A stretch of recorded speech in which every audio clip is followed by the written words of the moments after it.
Hi, Gary here with another manga slash anime review. This time I'm going to be doing Hunter x Hunter. Before I begin, I just want to say that anything I say is strictly my personal opinion, no one else's. So take that for what it's worth. So onward with the review.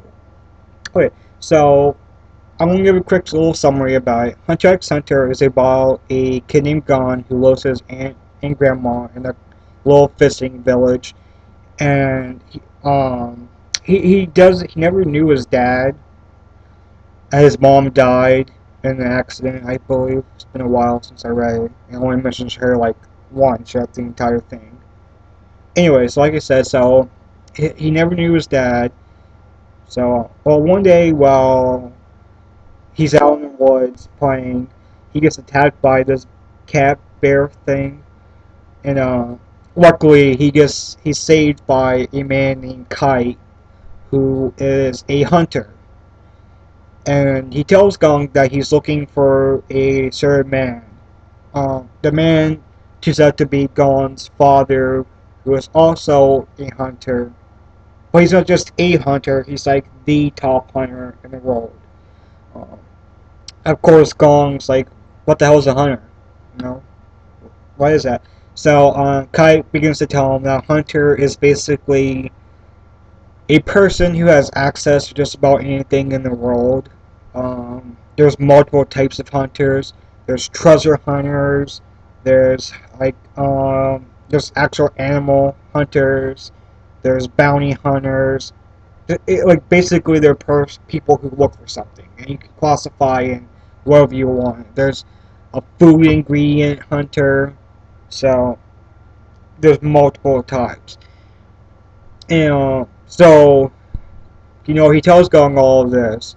And so Gong decides to question his aunt about it. And his aunt tells him, oh, your dad's a bad man. He left you and your mom. And don't be a hunter. It's too dangerous anyways. But Gong, at this point, is determined to become a hunter. Mostly just so he could try to find his dad. Uh, so his aunt gives him a challenge. He has to catch the local um fish monster thing. Like, so he tries and he fails multiple times at doing it. Eventually, his aunt gives Gong his dad's old fishing pole, and with it he uses it to finally catch the monster. Um, and so his aunt agrees to let him try to take the exam.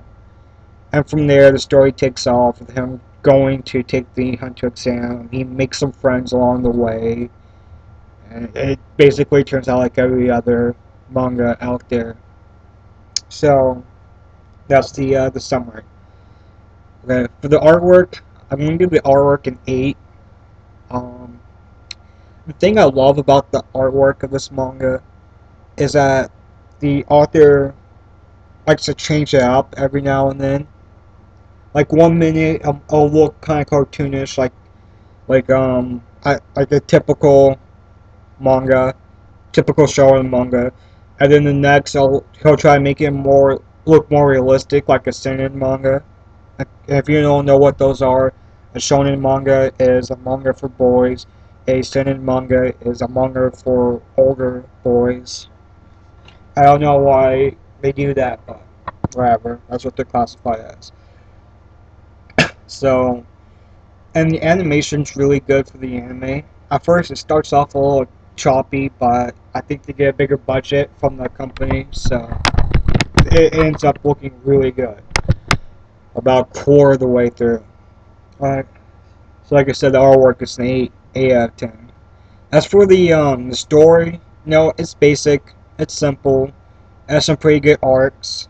And of course, if you don't know what an arc is, it's the story within the story, like different books in the series. Like a different Harry Potter book within the entire Harry Potter series. Is one arc basically is. It's like that. So there's some pretty decent arcs. Um, so for the story, I'll give an 8 out of 10. Just because it was a little bit too simple, a little bit too much like every other manga out there, but it's still good enough that'll get you hooked. You'll enjoy reading it, hopefully, if that's what you're into. So I will say that they do have the best explanation of powers that I've ever read. So if you're like me and you're really into the powers of the different characters in the manga, they do the best at explaining their powers. So, in my opinion, anyways. Um, so as for the characters, they have some pretty basic character designs. There's Gong, who is just like the I'm going to save the world. I'm gullible and naive, but I have a big heart character. You know, how many times have you seen that type of character as a main character in manga nowadays? Like every one of them. But in the times he kind of disappears for a bit. Even though he's technically the main character, I should say.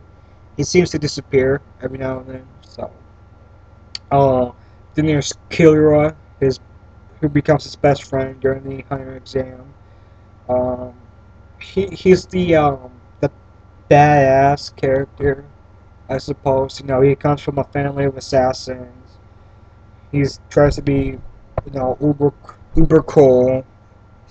So, then there's Caprica, who has a very distinctive storyline that is very, very, very, very, very, in fact, is exactly the same as a certain Naruto character whose name starts with an S and is a bit of an emo bitch.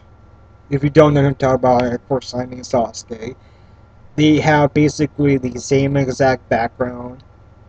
Caprica is part of a clan of people who have red eyes, or rather their eyes change to red when they're mad, and the entire clan except for him gets killed. If that's not the exact same freaking thing as Sasuke, I don't know what is. As for his personality, it's alright. He's not complete emo. He's kind of like the know-it-all, always right type of character. Uh, then there's Lero. If I mess up one of these names, I apologize. Lirio is basically the guy who's in it for the money type character. He doesn't really care. Well, at least he pretends to be just in it for the money. But of course, it's more of a sentimental background to it that I'm not going to go too deeply into, just because I'm running out of time. So, and then there's Hisoka, who is the recurring villain of the series. He is crazy nuts. He has a thing for when to kill Gong that seems almost sexual at times. It's just really disturbing because Gong's like 10. Um, so take that for what it's worth, I suppose. So for the characters, I'll give an 8. No, I'll give it a 7. There was a bit too many basic characters in it, but they were still alright. They weren't too bad. Um, for the length, I'll give an 8. It's fairly lengthy. I think the manga has close to 300 chapters now, maybe a little bit over. And the anime probably has about 75 episodes, maybe a little bit more than that. I haven't seen it in a while, so I don't know the exact number. Um, I will say this though: the author likes to go on a hiatus very often. In fact, the last one he went on was a 2-year hiatus. So who knows when it'll really be finished?